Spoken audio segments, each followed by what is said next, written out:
اعوذ باللہ من الشیطان الرجیم بسم اللہ الرحمن الرحیم۔ قانون سے آگہی ہر شہری کا بنیادی حق ہے۔ آج کا سوال جو ہے وہ ایک چیک کے حوالے سے ہے، ٹیکنیکل بات ہے تو آپ اس کو تھوڑا سا سمجھیں، شاید آپ لوگوں کے کام آ سکے۔ ایشو یہ ہے، اس کے اندر جو معاملہ ہے جو کسی نے مجھ سے شیئر کیا ہے، جو ہم نے معاملہ کرنا بھی ہے، اس میں سوال یہ ہے، اصل مسئلہ ان کا یہ ہے کہ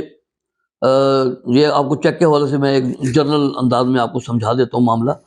کہ جب بھی کوئی آپ کو بندہ ظاہر ہے چیک دیتا ہے تو چیک آپ بینک میں پیش کرتے ہیں، ڈس آنر ہو جاتا ہے، تو آپ جاتے ہیں اور پھر اس کے لیے ظاہر ہے کہ جو چیک ڈس آنر ہونا ہے اس کے لیے سیشن کورٹ کے اندر جو ڈسٹرکٹ جج ہوتا ہے، آپ اس کے پاس آرڈر 37 ضابطہ دیوانی کے تحت دعویٰ دائر کرتے ہیں کہ اس بندے نے میرے اتنے پیسے دینے، چیک میرا ڈس آنر ہو گیا ہے، تو اس نے رقم نہیں دی تو مجھے رقم دلوائی جائے۔ یہ سپیڈی مطلب سوٹ ہوتا ہے، مطلب جب آپ سمری سوٹ کہلاتا ہے، تو جب آپ سیشن کورٹ میں ڈسٹرکٹ جج کے پاس دائر کرتے ہیں تو اس کا فیصلہ کافی جلدی ہو جاتا ہے چیک کا۔ یہ تو ہو گئی ایک بات۔ دوسری بات یہ ہے کہ بعض دفعہ آپ کے پاس جو چیک ہوتا ہے، اس بندے نے فرض کر لیں، میں آپ کو کہتا ہوں کہ 10 لاکھ روپے کا چیک تھا آپ کے پاس، اب اس نے جب ڈس آنر ہو گیا تو بعد میں کہیں اس نے آپ کو 2 لاکھ روپے دے دیے، آپ نے 2 لاکھ روپے دے دیے، لیکن 10 لاکھ روپے کا چیک جو ہے وہ آپ کے پاس ہے۔ اب کل کو وہ بقایا رقم آپ کو نہیں دے رہا، چیک ڈس آنر بھی ہو چکا ہے اور آپ کو بقایا رقم نہیں دے رہا، تو اگر آپ عدالت میں جا کر سیشن کورٹ میں سمری سوٹ فائل کریں گے کہ جس نے میرے 10 لاکھ روپے دینے تھے اور چیک ڈس آنر ہو گیا، مجھے دلوائے جائیں، تو اس میں ایک تو ٹیکنیکل بات یہ ہے کہ وہ 2 لاکھ روپے کا مسئلہ آپ کو چھپانا پڑے گا اور آپ کو حلف کے اوپر جھوٹ بھی بولنا پڑے گا، تو وہ بھی ایک گناہ کی شکل ہے کہ آپ ظاہر ہے کہ اس چیک کی اب وہ حیثیت ختم ہو رہی ہے کیونکہ اس میں جزوی پیمنٹ ہو چکی ہے، اب آپ نے اس چیک میں سے 2 لاکھ روپے وصول کر لیے ہیں، تو اس کے لیے پھر کیا ہوگا کہ آپ کو سیشن کورٹ کے اندر سمری سوٹ کرنے کے بجائے آپ کو عدالت دیوانی جو ہے، سول جج جو ہے،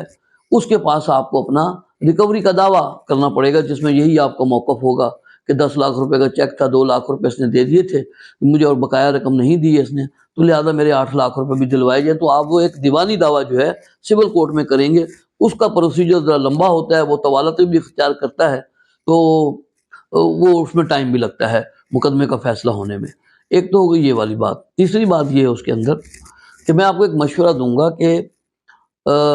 ظاہر آپ کے ذہن میں کوئی بات ہوگی تو کل کام آ سکتی ہے۔ اگر کوئی شخص ہے اس کے پاس 10 لاکھ روپے کا چیک ہے کسی کا، اس نے رقم دینی ہے اس کی، تو وہ 2 لاکھ روپے جب آپ کو دیتا ہے تو بہتر یہ ہے کہ آپ اسی وقت جو ہے اس سے 2 لاکھ روپے اس سے لے لیں، اور ساتھ میں اس کے ساتھ یہ اسی ٹائم طے کریں کہ 2 لاکھ روپے بھی لے لیں اور اسے کہیں گے بھائی یہ 10 لاکھ روپے کا جو چیک ہے یہ واپس لے لو اور 8 لاکھ روپے والا چیک مجھے دے دو جس ڈیٹ کا آپ نے مجھے دینا ہے۔ تو وہ اس وقت جو ہے آپ کو وہ 2 لاکھ روپے اس نے ادا کر دیے، تو وہ اپنا 10 لاکھ کا چیک واپس لے کے آپ کو 8 لاکھ کا چیک وہ دے دے گا۔ اب وہ آپ کے پاس 8 لاکھ کا چیک جو ہوگا، اس کا مطلب ہے کہ اب اس نے 8 لاکھ روپے کی تو مکمل ادائیگی کرنی ہے نا، جو ادا ہو گئے وہ تو چیک واپس چلا گیا، بقایا کا چیک آپ کے پاس ہے۔ کل کو اگر وہ پھر ڈس آنر ہو جاتا ہے آپ کا 8 لاکھ روپے والا چیک،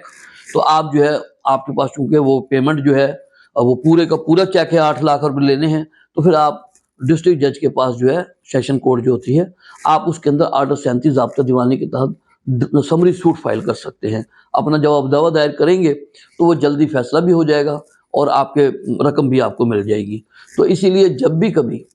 چیک میں سے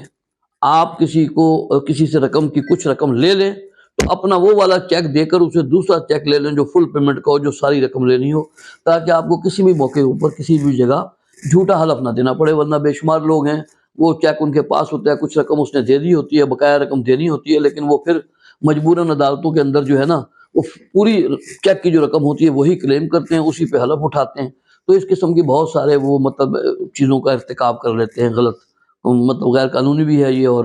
گناہ بھی ہے اور فائدہ بھی کچھ نہیں ہے۔ تو لہذا جب بھی آپ کسی سے